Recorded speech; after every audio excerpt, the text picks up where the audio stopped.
Okay, on to you, Bert. Okay, great. Did everybody hear me? Yeah. Okay, so did everybody figure out what that little bottle was? Yeah, I think we all got it. What is it? There you go. Yeah, I gave it to a nurse friend of mine, and she just flipped over. She about fell out of her chair. She gave it to her doctor, and he says, "Who in the heck has time to make this kind of stuff?" Pardon? Bel Air. Oh, Bel Air Industrial, over on the northeast. So yeah, this is an impromptu. I did a quick practice run for making scoops. I know the scoop that you've got there is that's a raffin style scoop. We're not making those today. We're going to make a little different one. I was going to bring some of those, but I thought no. I practiced these ones. This is probably enough for one night. So the ones that we're going to make are right there. So I'll pass a few of these around. Some of them are single piece multi-access. And these ones are two-piece and spindle turning. So the inspiration for the second ones there, the two-piece ones, was from Mike Peace. He's got a YouTube channel where he makes those, and I've made quite a few. The other ones I learned in Calgary. I used to make a whole bunch of them for coffee scoops and sugar scoops for people putting in their wooden bowls. They love them. Further ado, we can get kicked off. To start with, I always start between centers. So I just got a block of wood that, let's get back to here. Got a block of wood, I marked center on it, and mount that on my step drive, or any drive. I use a step drive or a safe drive, because if I get carried away with the tool, it'll actually just spin. If you use one of the a star or a four-corner one, sometimes it'll catch and it might bust the wood out. So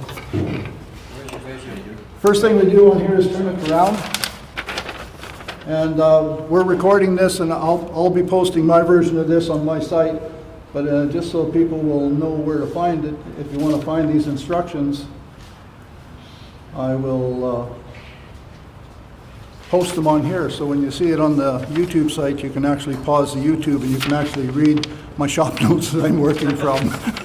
Whether they're right or wrong, it's what I've been following and it works for me. And I might not even follow them exactly tonight, but I'll try to. So as I said, the first thing we do is get a block of wood between centers. All the best for that. Like I said, this was an impromptu one, and when I made my cheat sheet for the tools that I needed, every tool I touched when I did my practice run, I wrote it on a sheet. I was already wearing my smock and my face shield. If I wouldn't have been wearing them, I would have wrote it down as line number 1, line number 2. So apologize for that. So we'll turn this around.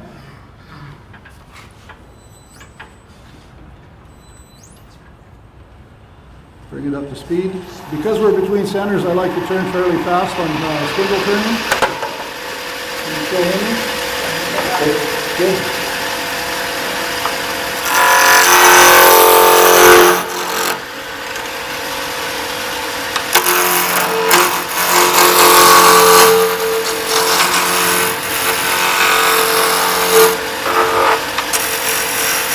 You all know that if you want to set the field to the top or ground, you can just use the basket or the weapon guide and just set it on there. If it's quiet, it's ground, if it's not quiet, it's still at the engine spot.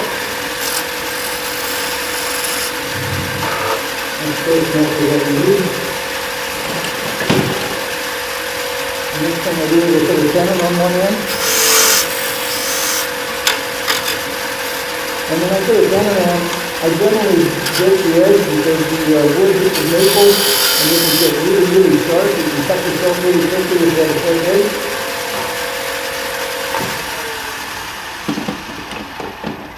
What speed do you work? On something this small, probably 2,000 or better. On small spindle turning, it's speed is your friend. You'll notice on this one here, there's still a bit of a flat on here. I don't know if you can see that better without the light. So if I'd have been, I could tell it wasn't perfectly round, but I stopped here because most of it was round, and my tenon is going to be round, and I'm going to get rid of this flat when I do the rest of the turning anyhow. So my I put a tenon on, and now I'm going to switch around and mount it in a chuck.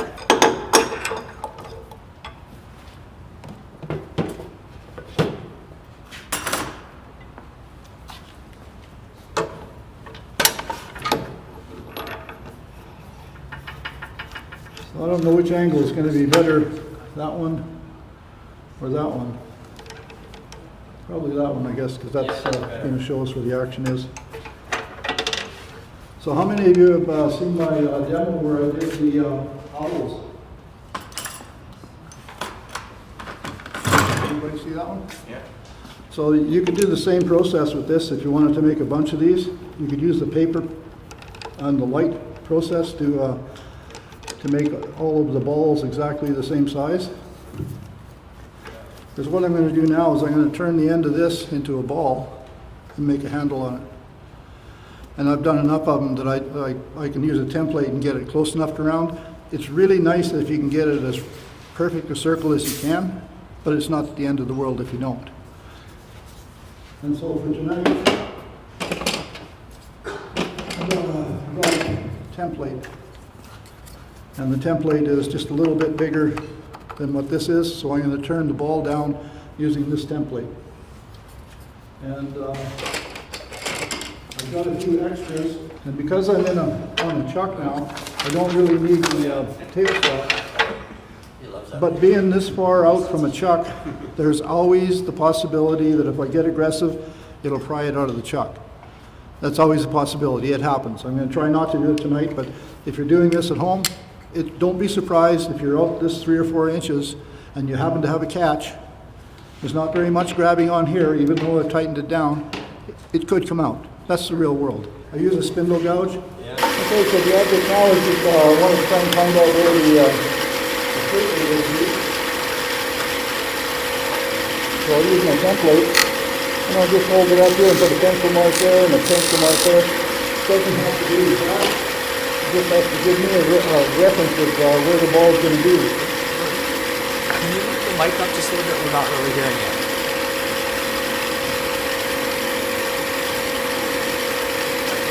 Can you hear me now? Better? Okay. This one keeps flopping down, so I'm going to try to tension that straight right. How's that? Okay. So basically you want to set the tool rest up. I usually set it so that when I'm cutting, I like having my handle down, and I want the tip to be, when I raise my body, I want the tip to be at or slightly above center. And I just start taking little practice cuts and then swinging my body around rather than my arm. This is a little bit too high. Anchor the tool, ride the bevel, and then I use my body, I'm using my thumb to push it around, but I'm using my body to steer it.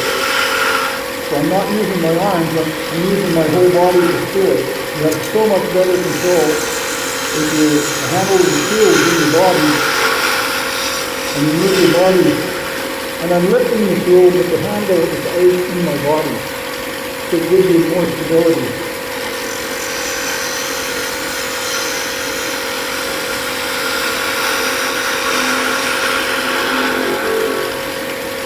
And I'll take this down to where the little nubbin is on.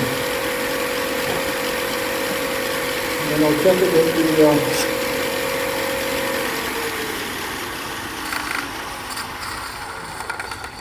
the end looks like it's kind of the right shape, but it's a little bit fat in the middle, so now I know I can take this back. And I use this to kind of gauge where the center is, and the center is just about right there.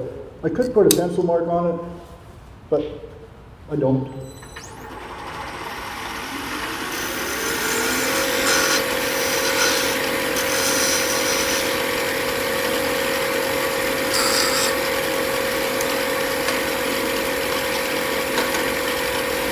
Just a little bit of a high spot here.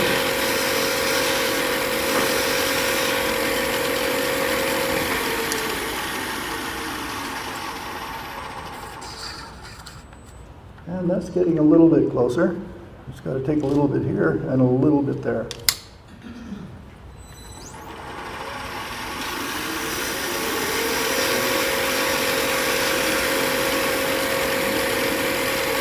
can shear straight back this way a little bit.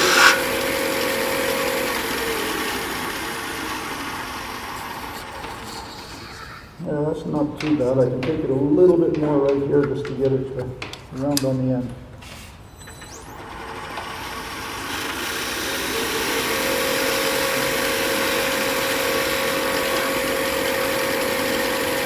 Now, one of the things too when you're making these is 80 grit sandpaper is your friend. So once you get it fairly close, don't sweat the details. There's a bit of a high spot here.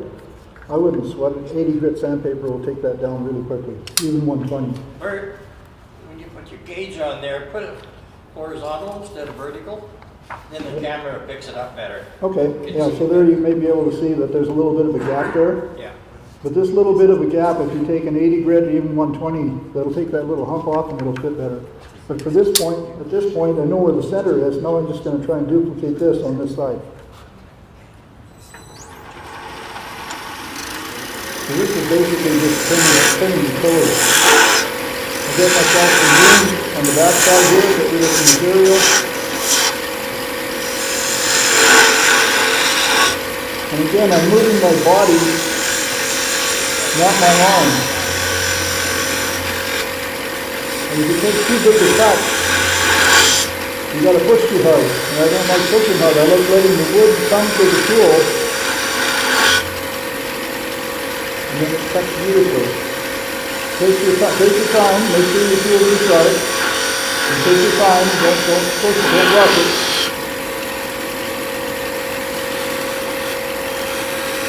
Do a little shear straightening on here. It looks a little bit egg-shaped to my eye right now, but we'll just give it a little TLC.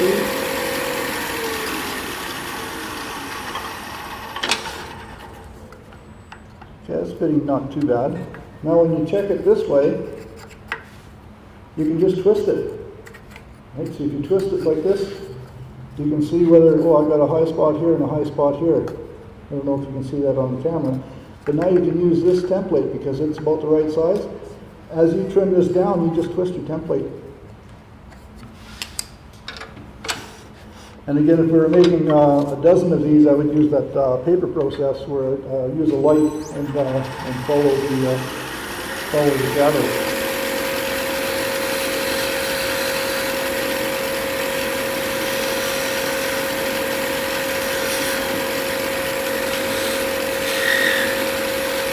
Can you see that starting to make into more of a sphere? In the video, can you see it that it's spinning more and more into a sphere? So when I crank this way, it looks not too bad. And it's a little tight right here and right there. I can see that it's a little bit tight there, but I don't know if the video will pick that up. This one I'm just going to shear straight that point off. And it doesn't take much to change the profile.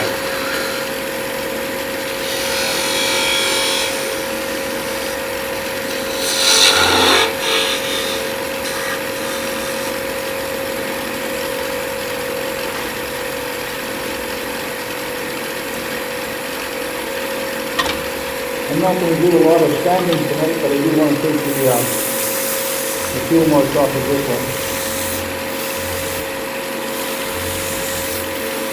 So this isn't a perfect sphere. I could spend more time in trying to get it to a perfect sphere, but then I'll take away from one of the reasons that I'll show you why you want to get to a perfect sphere if you can. So now we're just going to make the handle portion. And this is where your artistic ability comes in. You can do whatever you want for a handle.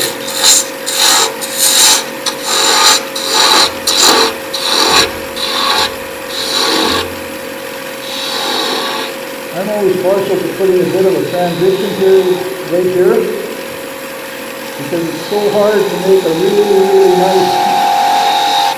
nice toe match up with the beads. So I typically don't. I leave that little detail in there because now it's supposed to be there. I can even burn that with a piece of wire. Now I can decide how long I want the handle to be. And how dainty I want the handle to be.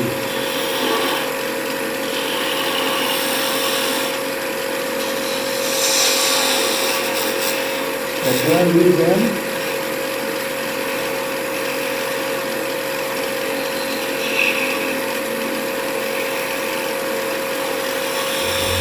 And then I kind of always like to have a bit of a dome handle on them. And that's just a simple matter of making a half a bead.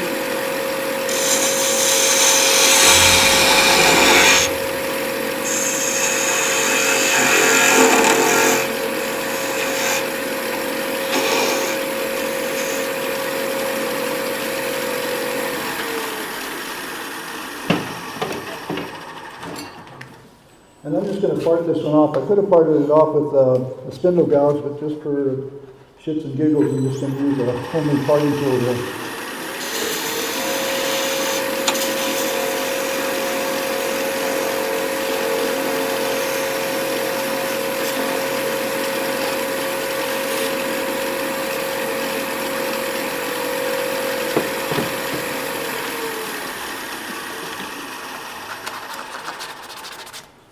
Again, I would have taken, sanded this probably up to 320. But now that's the first step in making this into a scoop. The next step is to change the chuck. Bert, what is that extension on your chuck there for? This is an adapter because my chucks are 1 1/4 8 and this lathe is M33. And I know we have an adapter in the box, but when I'm setting up to do a demo, I bring all my gear so I know I've got it, and then when I leave, if it's still attached, it's mine. It's still mine. Again, when I'm making scoops at home, I would have had half a dozen chuck blanks made up, and I would have went to this stage on probably half a dozen of them. But then when I switch to this, because this has an 1 1/4 8 as well.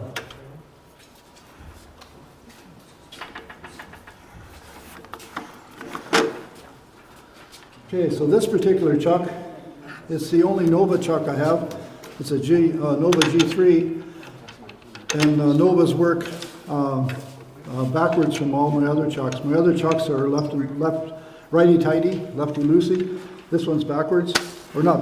I shouldn't say it's backwards, it's just different. And so it's the only one I got, so the only time I use it is when I'm doing this. I put these blocks of wood on a jumbo jaws, and then I machined out the center like that, so I can put a chuck, or I can chuck up a scoop, and I can change the angle of the scoop if I want the angle of the scoop to be a little bit like that. I got the ability to move this in and out as I see fit. Now, one of the when I first started making these, my biggest challenge was, how do I know when I get to the bottom? So before you actually start cutting it, you take a set of calipers and you measure the size of the scoop. Right? So you measure the size of the scoop. Okay, so if this is in here, I know that's the outside dimension. When this is in here, that's how much wood I've got to work with. But I don't know exactly how much that is. And I hate measuring anything. So I'll take set my calipers here. I'll set my drill bit on here and say, oh, it's about 1/8 of an inch away from this mark that I've ground on this drill bit.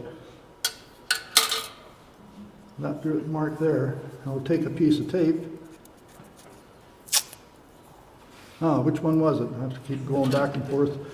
Okay, so I'm going to set this on here. I'm going to leave about 1/8 of an inch on the bottom, and I'm about 1/8 of an inch away from that one. So I'll put a piece of tape on here. And if I was going to cheat, I'd cheat on being a little bit thick.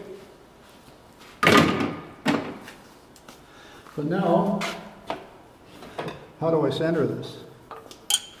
That's easy enough.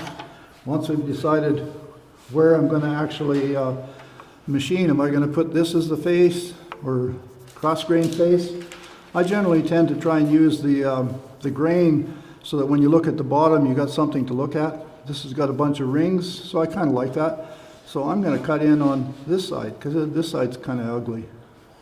So I'm going to put this in like so, and I tighten the chuck up.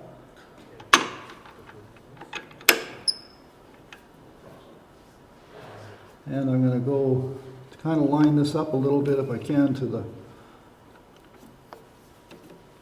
Okay, now we'll go back to this other... So I've lined up this where I want it. This is at the angle I'd like. Now I'm going to tighten it up and make sure that it's fairly snug. And the thing with these, any of the chucks, I usually use 3 holes to make sure that all the slack is taken out of the scroll. So you don't over tighten it, but you want it to be secure. But now I got to figure out how to put this drill in there on center. So your tailstock has a real nice point on it.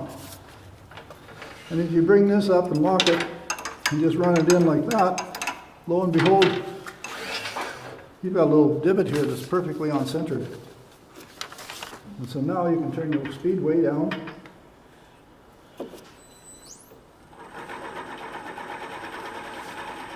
And I like to have this over here so I can put my arm on it. And I just bring the point of the drill on a bit of an angle and set it so the point is in the hole, stand it up, and then I push it in. And I make sure to clean the swarf off it so it doesn't get too hot. And I only went as far as the tape. So now I have a depth hole.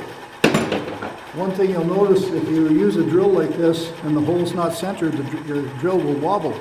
If it wobbles, the point wasn't centered. Then I would take a skew and cut a little groove in it so that it is on center. But this one worked out perfect. Now we'll set this up. Oh, that's interesting. I guess it'll work. I don't have to have the tool rest on the far side of the scoop. So now all we're going to do is hollow this out.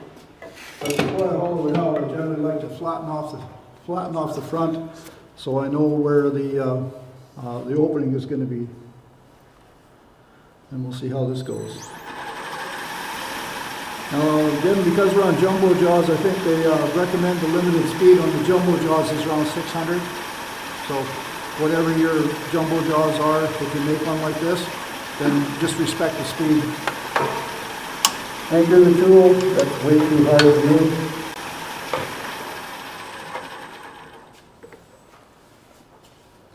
I anchor the tool and hold I'd like to have the point right on center. This thing isn't going down all the way. Hitting the bed? Yeah.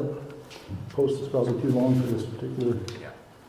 That's okay, I can make it do. So I'll anchor the tool, I'll just have to adjust the way I normally do it. And I'll ride the bevel. Whoops. It looks like it doesn't tighten enough. So that's one of the reasons why when you're making the perfect sphere, you kind of want to try and make it a perfect sphere.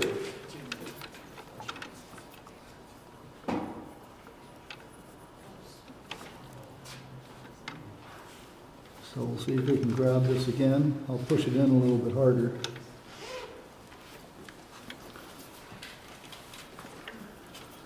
They put a bead of tape around the outside of it, hold it with a bit.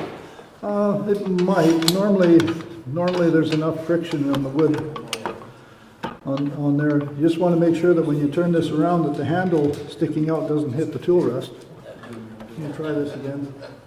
Just make it Bert, do you want the two-sided tape? That? Like a two-sided tape? No, that's okay for this. Yeah. But thanks anyhow. I was probably taking too big a cut, so I'm going to take little tiny cuts on there.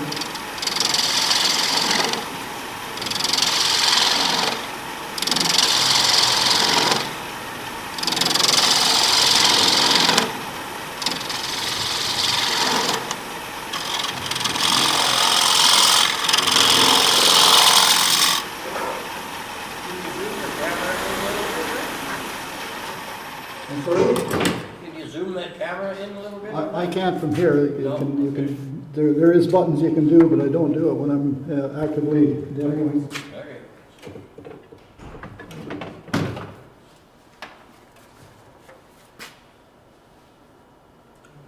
Okay, so now I'm just using a hunter tool.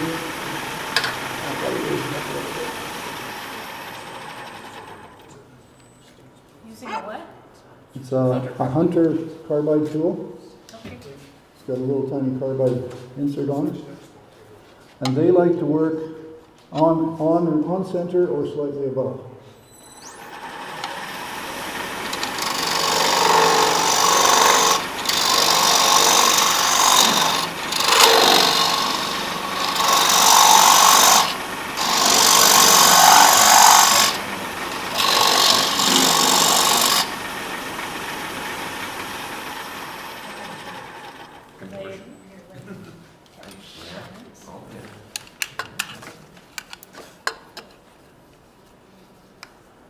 I don't know, is that gonna wash it out for you guys?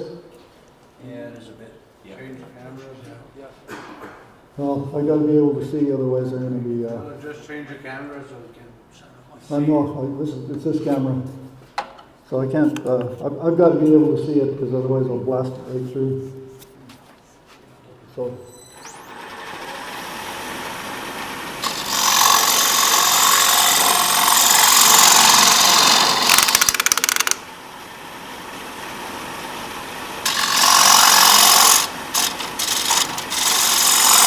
So that was a perfect safety moment. Whenever you hear something that doesn't sound normal, stop your cutting and find out what's causing it.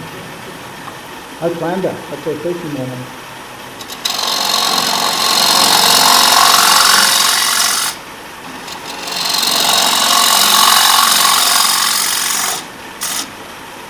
Okay, so we'll take a look and see where don't know if you'll be able to see inside there. But there's probably a little bit more than almost a quarter inch of wood to still take out of there. So, and it's I know the light washes the wood out for the camera, but I think that's I'm the one that's holding the tool, so I think we need that. So what I'm going to do now is now that I've got it started, I'll take the center down. Well, I can still see before there's a whole bunch of chips, and I'll get the bottom set. Once I got the bottom set, which is a little bit more, and I'll have the bottom set, then I know that that's my depth. And when I measured it, I know that that's an 1/8 of an inch thick. So now I'm just guessing on the side. But I know I've got about an 1/8 of an inch on the bottom, so I'm just going to try and make this outside edge look like it's about an 1/8 of an inch.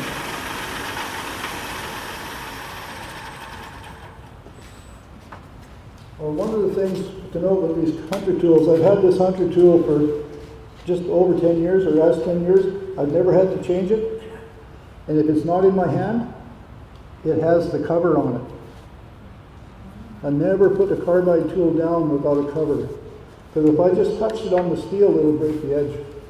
That's how delicate the carbides are. And I've never had to change it in 10 years. And it still cuts beautifully. So now that's looking not too bad. I can actually perfect it a little bit with a round nose scraper. So this is just a 1/2 inch round nose scraper. I'll go in and it'll touch the bottom and just bring it over to the side just a little bit, and it just blends the sides into the bottom. Again, the scraper has to be at center on a downward slope.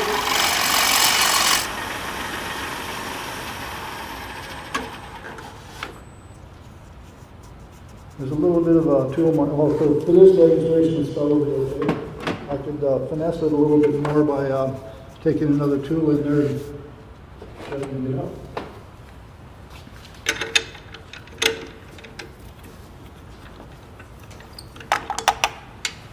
Do you sand at that point? Pardon? Would you sand at that point? Yeah, if I was going to sand it, I would sand it at that point. But another thing, when you're sanding with something like this, put your sandpaper on a stick. I didn't bring my stick, but I have just a little tiny dowel, and I got a slot in it, and I just put sandpaper on the stick because I don't want my fingers sitting in here. But I'll take a stick in, and there's been times when the stick gets stuck, and it gets pretty exciting. But it's not my fingers, so I don't mind. So that's this scoop. It looks a little bit oblong. I could have taken a little bit more out of the sides, but because it came loose in the chuck, it didn't go back in exactly on center like I wanted, so that means that it's going to be a little bit off. But again, that's the real world. So when you make some of these, if the first one's not perfect, don't worry. Just get another block of wood. Piece of wood that big, right? Or get a piece of wood this big and you make a salt scoop. So it's all practice. And I think Diane's figured out that by the time you make 30, it's a no-brainer. So that's that one. I was going to do a salt scoop, which is a very similar process, but I brought the wrong chuck for the real small scoop. So we'll just switch over and do the two-piece scoop.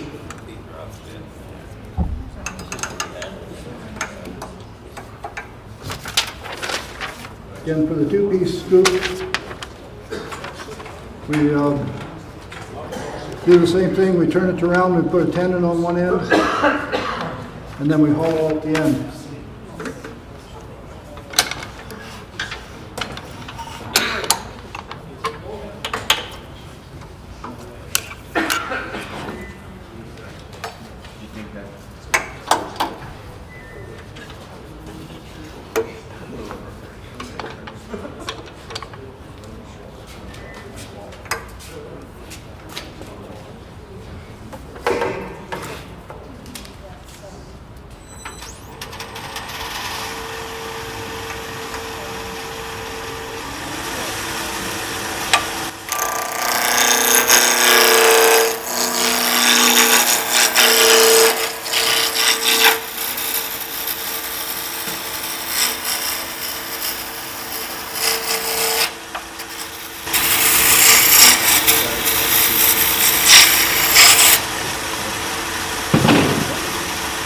I usually let down with a roughing guard to get rid of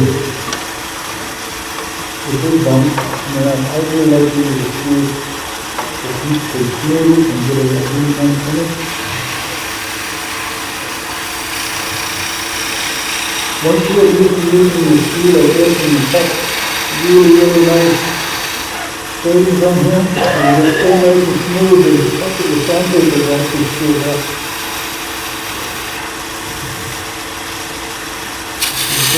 On this end. And I think my stuff is dovetail as well. If you're using a one-way chuck that has profiles, they're actually a straight end.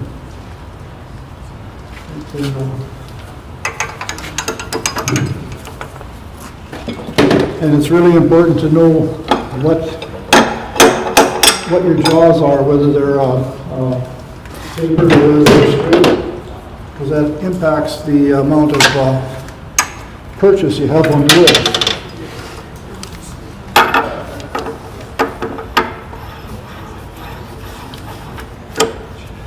One of the reasons why I like using the dovetails jaws is when you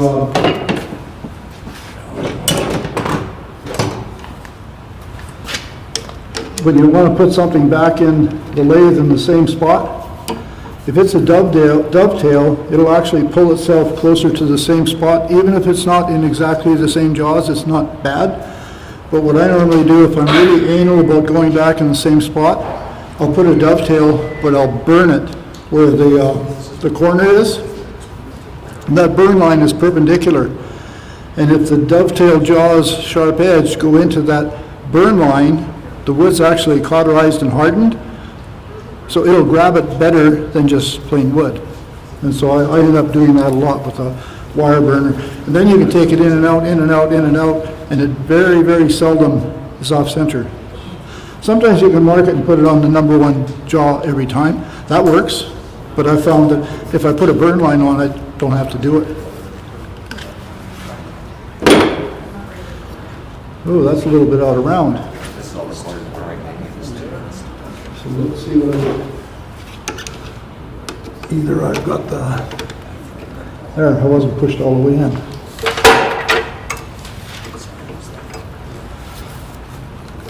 Okay.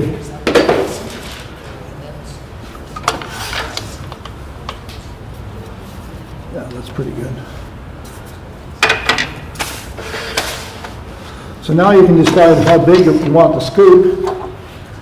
This scoop's going to be that size. And the only reason I'm doing it that size is that's the size of piece of wood I've got, and it's really nice and smooth.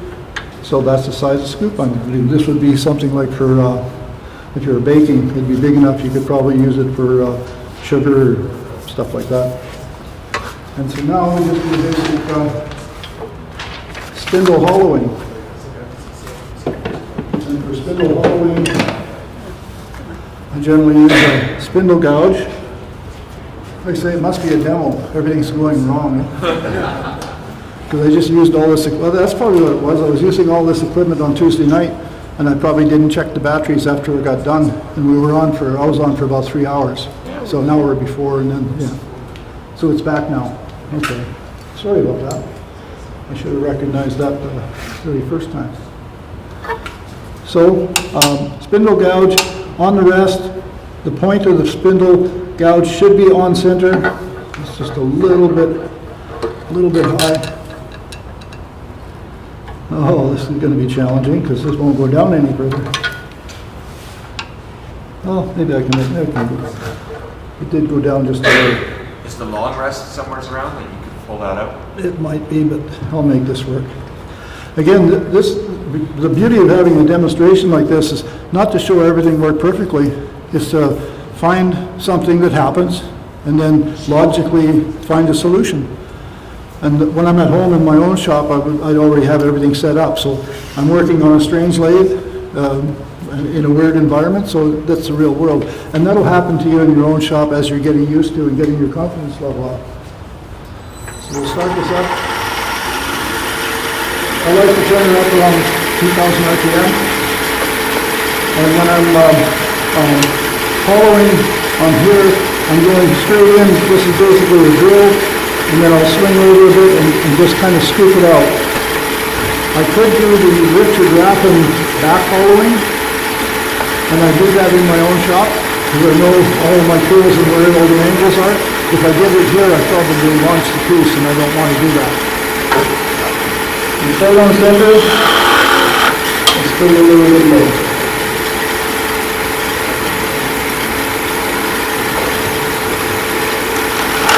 Put it in, and the handle. Just in the center.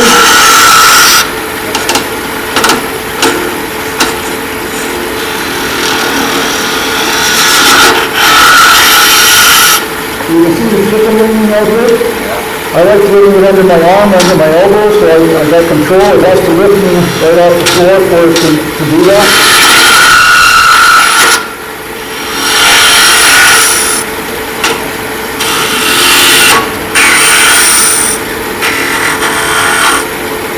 Look at that deep. I'm going to do that little around those shoulders. I go straight in and lift it straight up.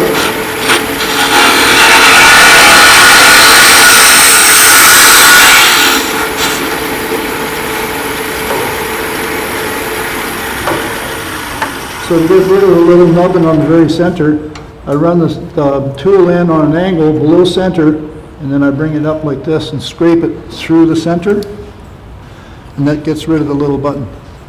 You're using the spindle gouge as a bowl gouge? No. No? Spindle gouge is a spindle gouge, because this is spindle turning, and so you're using a spindle gouge as a drill. You're drilling a hole and scooping out the sides. You could use a bowl gouge, but the bowl gouge angle doesn't let you drill very good, and a spindle gouge has generally got a bit more angle. In my case, I sharpen both my spindle gouges and bowl gouges at the same angle, so for me it doesn't matter. Can you use a bit? A bit? Bit? A drill bit to make a hole? Absolutely. You could use a Forstner bit, Yeah. but then when you get to the bottom, it's flat, and you still have to deal with a little divot at the end of the thing, but that's why you can use a round nose scraper. And you can. I just thought it was easy to show that you can do it without having another tool. Okay, so this is that deep. I'd like it to be a little deeper than that. And I can deepen it with just this round nose scraper.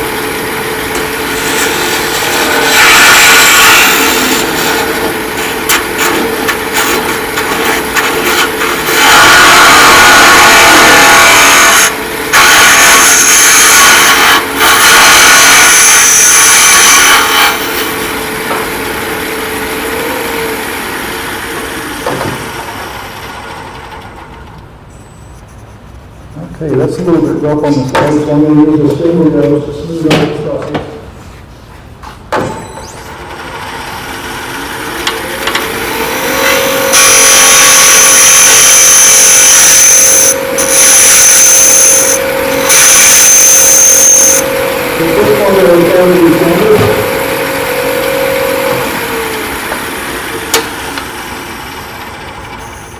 So it's a little rough on the inside, but at this point I would probably sand it. And what we'll do now is find the pencil.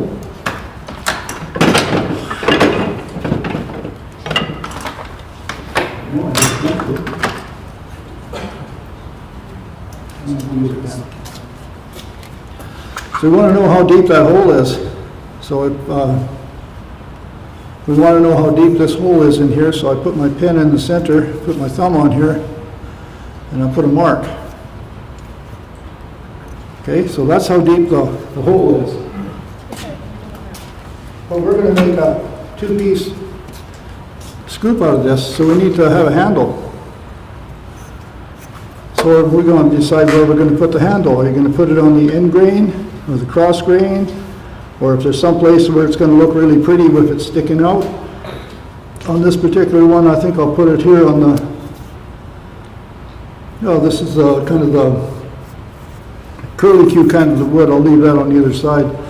And now I know where this pencil mark is. I can take a drill and I put it in at an angle. Start it straight, put it on an angle. And I drill about 1/4 inch deep.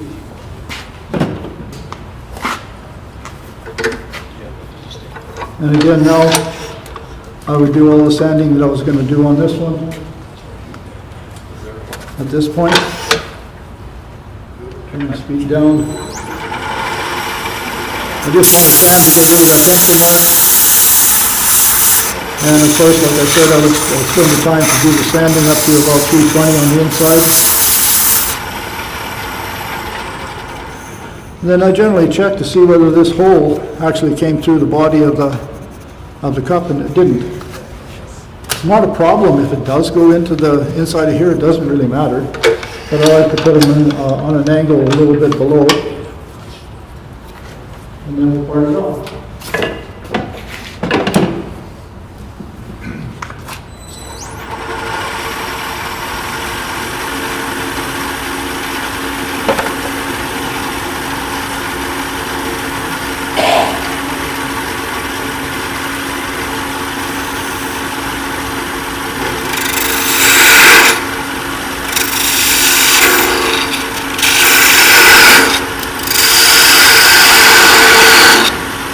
And before I take it over the ground,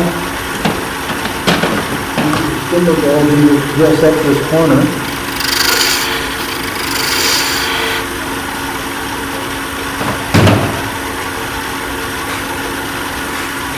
And you'll notice on my cutting tool, I flattened off a section on here. So if I set it down, it doesn't roll away. But more importantly, that's where my thumb goes. And if my thumb's on there, I know I've got the cutting tool in the right orientation. Because there have been many times I went in this way, still cuts, but not the same. So I got it to the point now, that's how I cut it, and I put the flat on here so I don't have to think anymore. Give me a couple over the room.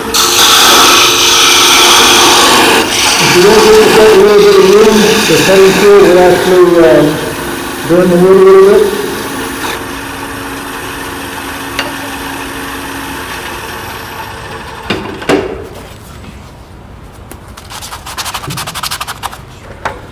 And you just take a little bit off the bottom. And you'll notice that the hole actually went through the bottom. It's not a problem. It's wood. We're going to fix that right away. I'm going to use that same piece of wood for the handle. It's supposed to be a short handle, that's all. I'll take a skew and get it down to size fairly quickly. Oops.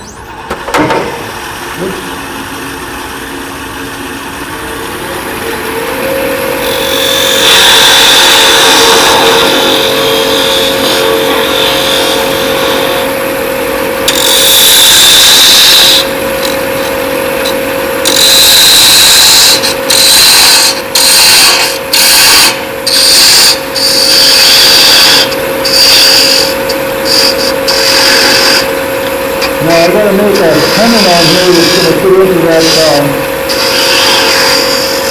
scoop. And just put it in.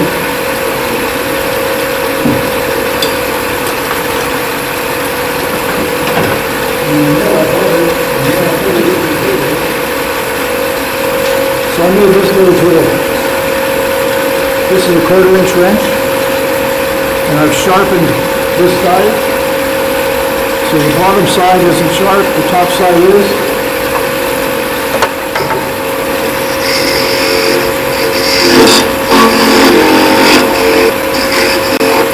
Now I have a demo with the 1/4 inch. It's perfect.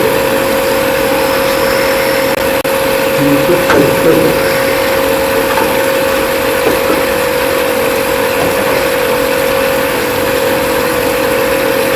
Now all we have to do is finish building the handle.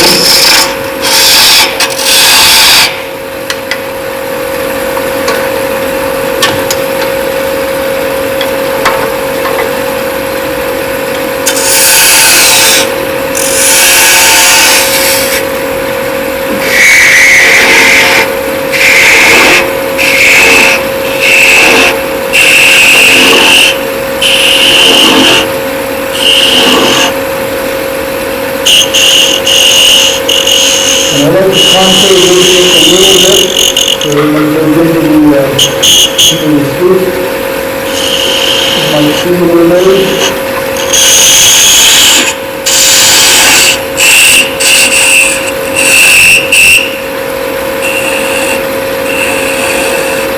And then you put a little bit of decoration on here. You can use a little bead.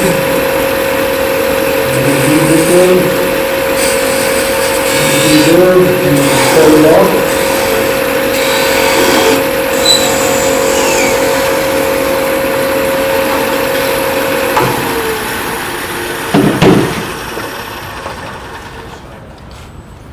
And we put a dab of glue on there. So I didn't bring the right chuck to do the salt scoop, but I use a Talon chuck with #1 jaws, so I can use a small stick like this. I thought I had the Talon chuck with me, but I don't. And I hold it in the Talon chuck in here, and I turn the ball just like I did the other one, but I turn the stem going into the ball down to 5 millimeters, and the ball is usually around 15 millimeters. And that way, when I'm done, I take the same #1 jaws on the Talon, and I take the ball, put it in the Talon #1 jaws, and when you close it down on a 15 millimeter ball, the handle can still move in between the jaws, so I can set the angle that I want. And the #1 jaws have serrations inside, so that you can move it wherever you want, and the serrations will mark the outside of the ball. But you can hollow it, just like we did with a small spindle gouge. You can hollow that small ball, and then when you take it out, you can still grab it with the Talon jaws on the very end and sand off any of the marks that the chuck put on it. So you leave it a little bit bigger because you're going to take 80 grit sandpaper and take it off, take the marks off. So it's just a method of chucking the hole in the jaws, on the number one jaws on a Talon, with a 15 millimeter ball. It'll fit in the jaws, and this gap will be big enough that the 5 millimeter handle won't wreck on the jaws, and you can tighten it up. And I didn't learn that in one day either. It took me a long, long time to figure that one out. But very good. That's how I make scoops. Any other questions? The jumbo jaws you've got, Yeah. obviously that's wood. Yeah. Does the species of wood matter? I used a hardwood because I had it. I would say I wouldn't want to see softwood because it might deteriorate with the centrifugal force and the compression, and the screws would get loose. So I used a hardwood, and But my question is, would it matter if there was some porosity, like an oak, like a red oak? oh no, hardwood, oak would be Like a fine. red oak versus a maple, like this. Oh yeah. Any hardwood. I wouldn't use poplar or pine or spruce or plywood, but any of the hardwoods, the oak would be fine. Oak is really actually a really good wood because it's open grain. It'll actually let a softer wood go into the grain, and at the micro level, it's almost like sandpaper. That was the question. Yeah. And I wouldn't sand the little ball space when you carve it out. I would just leave the tool marks in there because it's a little more friction, because that's what you want. You want to hold the ball. You can always sand off if there's a little bit of an imperfection from the wood marking the wood. You can always sand it off, but Any other questions for Bert?